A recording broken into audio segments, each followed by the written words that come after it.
Assalamualaikum warahmatullahi wabarakatuh. Tuan-tuan dan puan-puan yang rahmati Allah, beberapa minggu ini banyak tersebar kisah tentang ujian penyakit yang dihadapi oleh Ustaz Kazim Alias. Dan tidak kurang juga ramai yang telah pun memberi komen-komen pandangan mereka tentang penyakit tersebut dan cara rawatannya. Saya pun tidak ketinggalan diajukan soalan oleh beberapa orang apa pandangan saya. Okey, apa pandangan saya dalam isu ini. Jadi di sini saya ingin membuat sedikit penjelasan tentang pandangan saya. Pertama sekali, saya memang sebelum ini ada beza pandangan dengan Ustaz Kazim dalam beberapa perkara. Sebenarnya banyak juga. Dan saya pun ada membuat video react ke atas beliau. Tetapi beza pandangan video react lebih kepada perkara-perkara yang ilmiah berkaitan dengan penggunaan dalil, pengamalan, mempraktikkan dalil, dan juga antara sunnah dan juga bid'ah. Adapun yang sekarang ini, perkara kedua sekarang ini tentang penyakit yang beliau hadapi, saya tidak dapat komen banyak melainkan apa yang saya baca, tonton, dengar di media sosial. Dan sama-sama kita ketahui bahawa media sosial ini bukanlah satu sumber yang automatik menjadi sahih. Hendaklah kita tabayun dan double tabayun. Okay? Check dan juga double check. Maka dalam hal ini saya menangguh diri. Saya menangguh diri daripada memberi sebarang komen. Sebaliknya giving him the benefit of the doubt, saya sebenarnya mendoakan beliau agar Allah Subhanahu Wa Taala menunjukkan kepada beliau cara rawatan yang sebenar, ahli yang merawat beliau yang sebaik-baiknya, dan moga-moga beliau diberikan kesihatan yang baik, kesembuhan daripada penyakit tersebut, ya, baik penyakit ataupun sihir. Dan atas nota yang sama juga ingin saya ajak tuan-tuan dan puan-puan semua, ayo sama-sama kita mendoakan beliau. Tuan-tuan dan puan-puan, doa ini adalah satu ibadah. Dalam sebuah hadis riwayat Imam At-Tirmizi, Rasulullah sallallahu alaihi wasallam bersabda bahawa doa adalah ibadah. Apabila kita mendoakan beliau dan memang beliau genuinely is sick, okey, moga-moga dengan doa kita itu, dengan izin Allah, dapat memberi kesembuhan kepada beliau, dapat menunjukkan cara rawatan yang sebetulnya, sebaiknya kepada beliau. Dan seandainya selainnya,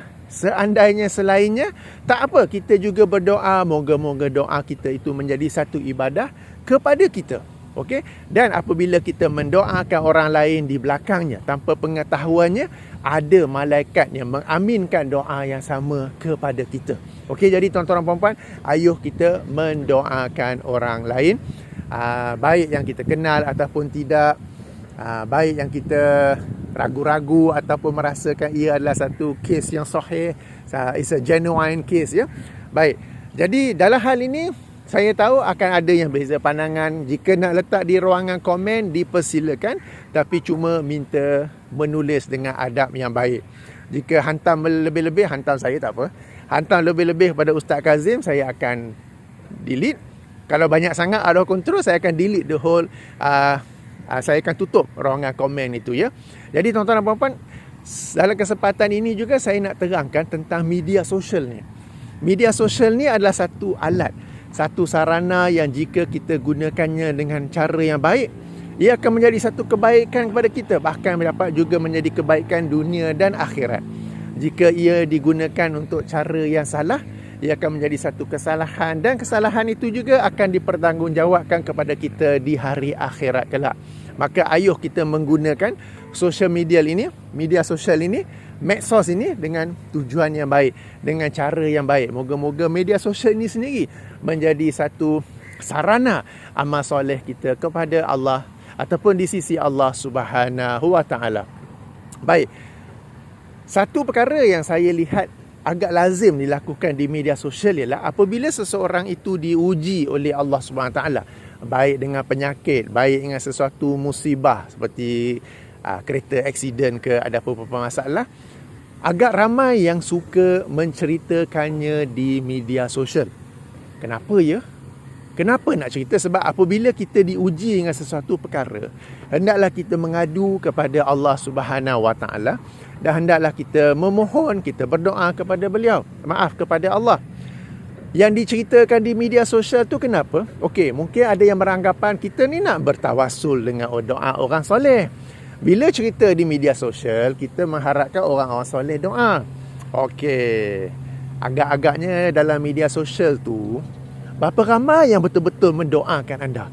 Maknanya sambil duk tengok, duk scroll phone tu, nampak anda cerita musibah, dia pun letak phone ke tepi, dia pun angkat tangan dan dia pun berdoa kepada Allah. Ataupun kemudian jika dia solat zuhur, solat asar, dalam sujud dia mendoakan anda. Ataupun katakan dia bangun mulai pukul 4 pagi, pukul 5 pagi, solat tahajud, dia mendoakan anda. Berapa ramai agaknya?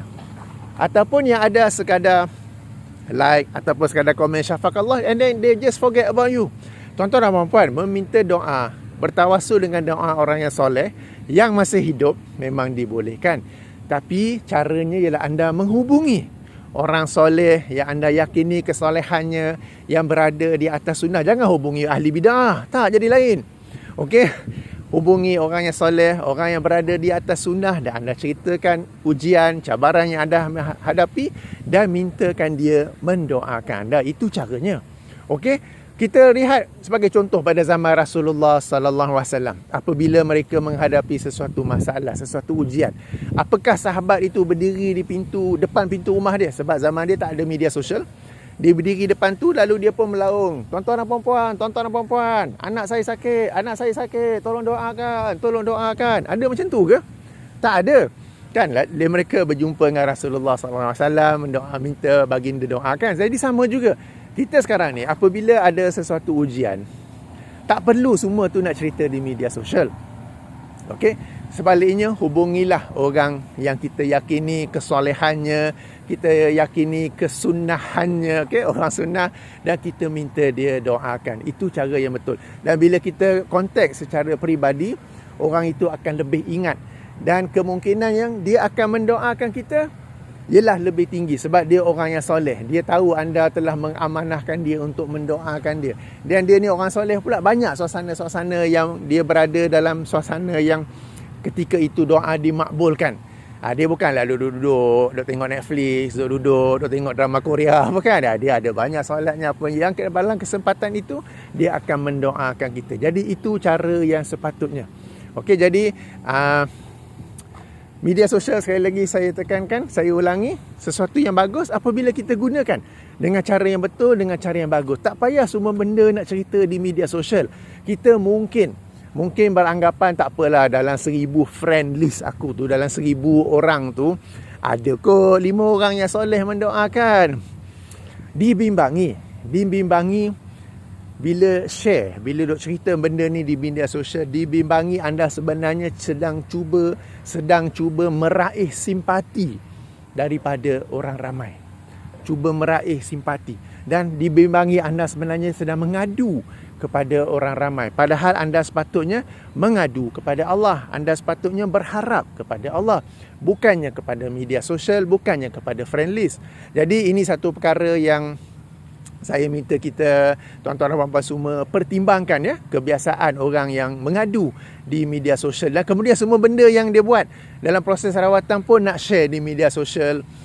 Kalau dia nak share tu atas alasan untuk memberi satu contoh bagaimana cara rawatan yang betul, tak mengapa. Okey, bolehlah. Tapi yang di-share-nya pula, yang dikongsi tu pula cara rawatan yang salah.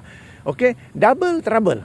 Sebab man sanna fil Islam sunnatan sayyi'ah, sesiapa yang memulakan dalam Islam satu sunnah yang buruk.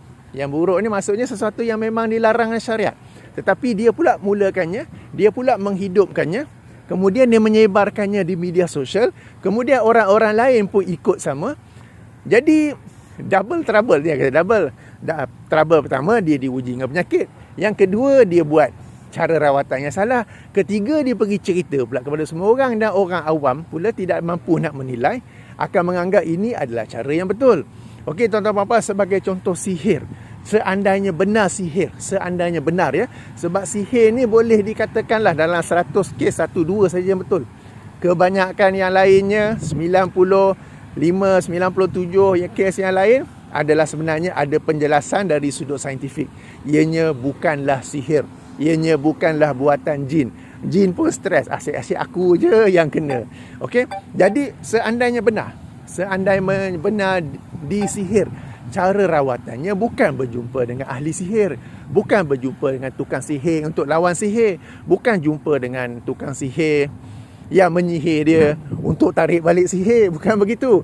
Caranya kita minta perlindungan daripada Allah Subhanahu Wa Taala dengan cara surah Al-Fatihah, Ayatul Kursi, 2 surah terakhir surah Al-Baqarah, surah-surah pelindung, Qul a'udzu birabbil falaq, Qul a'udzu birabbin nas. Itu caranya. Okey, dan membaca surah-surah ini hendaklah kita melazimi. Bukan bila sakit saja baca, sebab ini khasnya 2 surah yang terakhir ya. Namanya pun surah-surah pelindung ya. Kita selalu baca, ianya antara zikir selepas solat yang Nabi sallallahu alaihi wasallam ajar kita selalu baca. Moga-moga ia menjadi pendinding kepada kita dalam semua suasana. Jangan tunggu bila dirasa-rasakan kena sihir baru nak buat. Okey, ini cara yang betul. Ya, jadi sekali lagi saya tekankan, gunakanlah media sosial ini dengan cara yang baik, atas tujuan yang baik. Moga-moga ia menjadi amal soleh kepada kita, yang benar-benar bermanfaat kepada kita di hari akhirat kelak. Janganlah pula gunakan media sosial ini atas tujuan yang sebaliknya. Jadi inilah sedikit komen saya. Jadi sekali lagi saya tekankan bahawa kita mendoakan beliau agar diberikan kesembuhan, ditunjukkan cara rawatan yang betul, ditunjukkan ahli ataupun pakar rawatan yang terbaik.